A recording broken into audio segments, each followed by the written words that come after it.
குலசாமியோட எல்லையில் பேய் வருமா? என்னங்க இன்றைக்கி பேய் அப்படின்னு சொல்கிறீங்கன்னு நினைக்கவேனா. அன்பருக்கு நடந்தது, அதில் இருக்கிற நல்லது கெட்டதை பகிர்ந்து கொள்ள ஆசைப்பட்றேன். குலதெய்வ எல்லையில் பேய் வராது. ஆனால் எப்போ வரும் அப்படின்னா, அழைச்சா வரும். சாமியாடி அழைச்சா வரும், சாமி அழைச்சா வரும். இப்போ ஒரு குலதெய்வ எல்லை இருக்குது.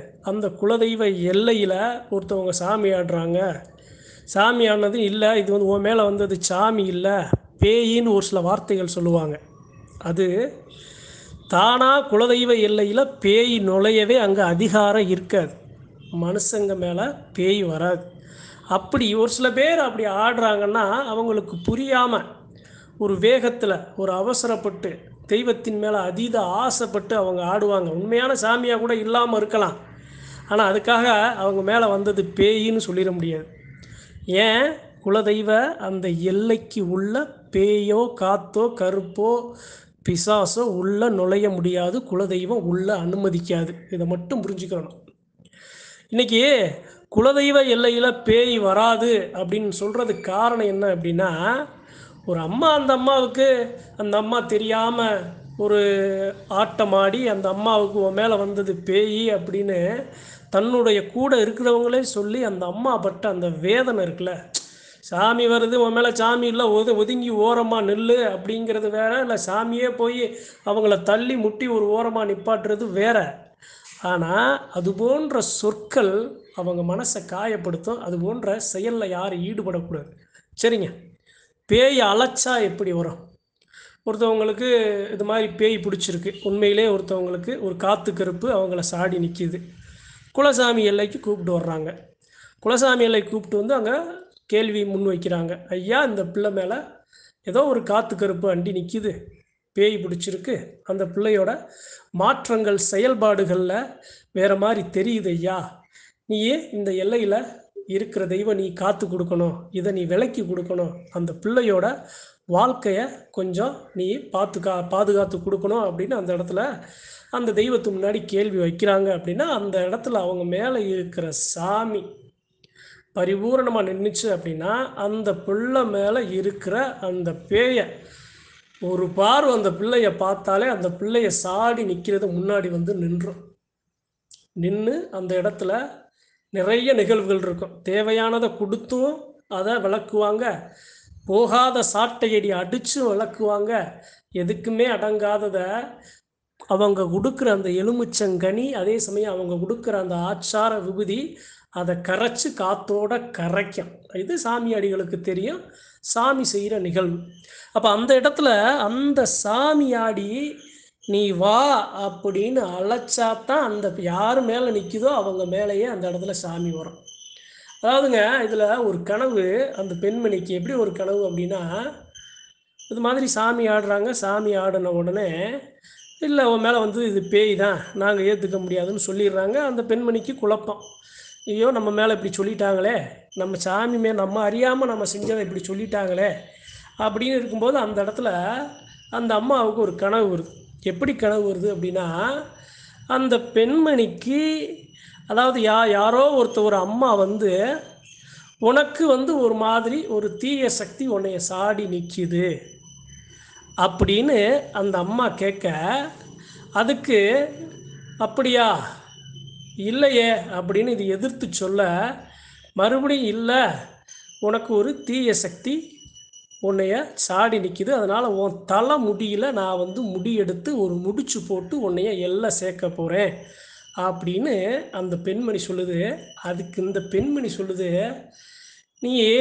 நீ தாராளமாக நீ என்ன பண்ணணுமோ நீ பண்ணிக்க அப்படின்னு அந்த இடத்துல அந்த பெண்மணி சொல்லுது.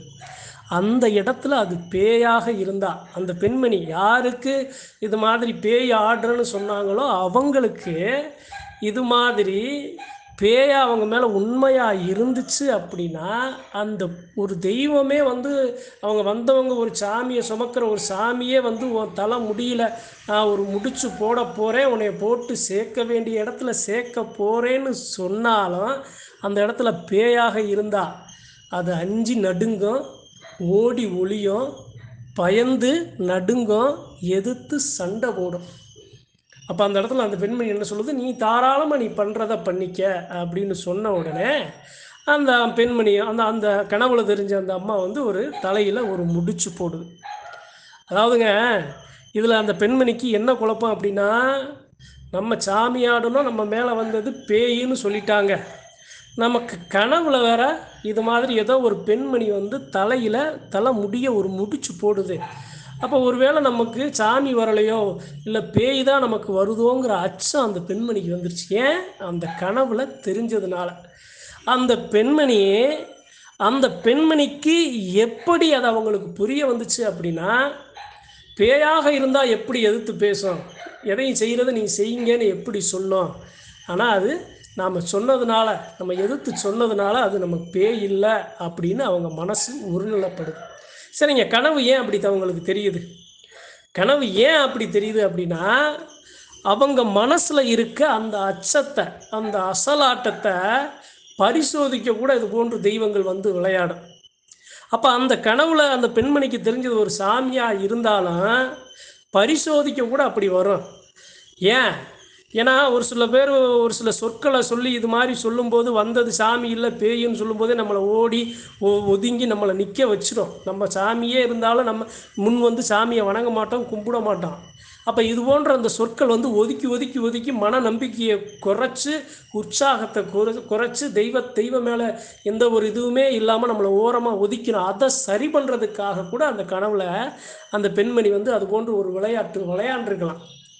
அதை இந்த பதிவு எதுக்கு சொல்கிறேன் அப்படின்னா, குலசாமி எல்லையில் முதல்ல பேய் வராதுங்க. குல தெய்வம் அனுமதிச்சா தான் வரும். குல தெய்வத்தை சுமக்கிற சாமியாடி அந்த இடத்துல அழைச்சாதான் வரும். சாமி இல்லை பேய் வந்துருச்சு அப்படிங்கிறது குலதெய்வ எல்லைக்கு உள்ளே நடக்கிறது இல்லை. வேறு ஏதாவது வெளியில் ஒரு இடத்துல சாமி அழைக்கும் போது, இல்லை வேறு ஏதாவது ஒரு ஆலயம் இல்லாத ஒரு சில பகுதிகளில் சாமியை அழைக்கும் போது அந்த இடத்துல சாமி வந்துச்சுன்னா வாய்ப்புகள் இருக்குது. வந்தது வந்து ஒரு பேயாக கூட இருக்கலாம், ஒரு துஷ்ட சக்தியாக கூட இருக்கலாம், அது கூட ஒரு ஆசைப்பட்டு கூட நிற்கலாம். ஆனால் குலசாமி எல்லைக்குள்ளே குலதெய்வ அந்த அந்த பகுதிக்குள்ளே அந்த சமஸ்தானத்துக்குள்ளே அழைக்காமல் அந்த இடத்துல பேய் பக்கத்துலேயே நெருங்காதுங்க. தீய சக்தி அந்த இடத்துல பக்கத்துலேயே நெருங்காது.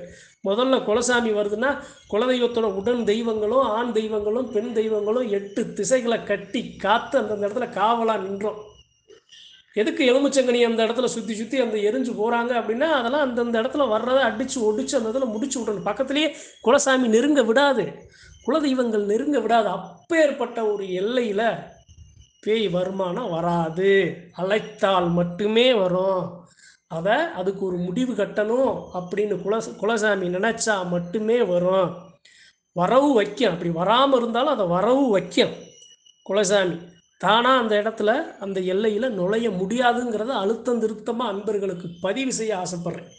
அதனால் இந்த நேரத்தில் குலசாமி எல்லையில் மறுபடியும் சொல்கிறேன், பேய் வராது, அழைச்சால் மட்டுமே வரும்.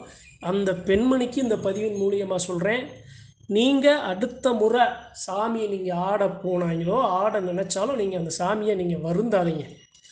நீங்கள் வந்து ஆசைப்படாதீங்க.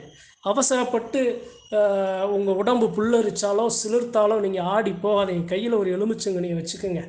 தெய்வத்தை பரிபூர்ணமாக நினச்சிக்கோங்க. நான் என்னை அறியாமல் நான் செய்கிறேன், ஆனால் எனக்கு பல வீண் சொற்கள் என்னைய கற்களாக வீசப்படுது.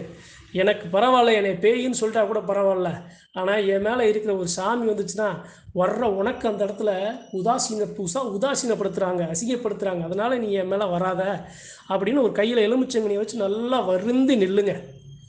அப்படி நீங்கள் அதை மீறியும் உங்களை மீறி அந்த இடத்துல தெய்வம் வரும்போது அந்த இடத்துல சொற்கள் விழுகாது. இந்த பெண்மணி மேலே வந்தது பேய் இல்லை அப்படிங்கிற சொற்கள் விழுகாது. உண்மையான சாமின்னு பரிபூர்ணமாக ஏற்றுக்குவாங்க. எப்போ நாம் நம்மளை அடக்கி நம்மளை மீறி அந்த இடத்துல சாமி துடியாக நிற்கும்போது, இது போன்று பேயின்னு யாரும் சொல்ல வந்தாங்கன்னா கூட அந்த இடத்துல உண்மையான சாமியாக இருந்தால் அவங்க வாய் கட்டப்படும், கை கால் கட்டப்படும். இது போன்று வீண் சொற்கள், கேலி, கிண்டல், அவமானங்கள், அசிங்கம் எதுவுமே நடக்காது உண்மையான தெய்வமாக இருந்துச்சு அப்படின்னா.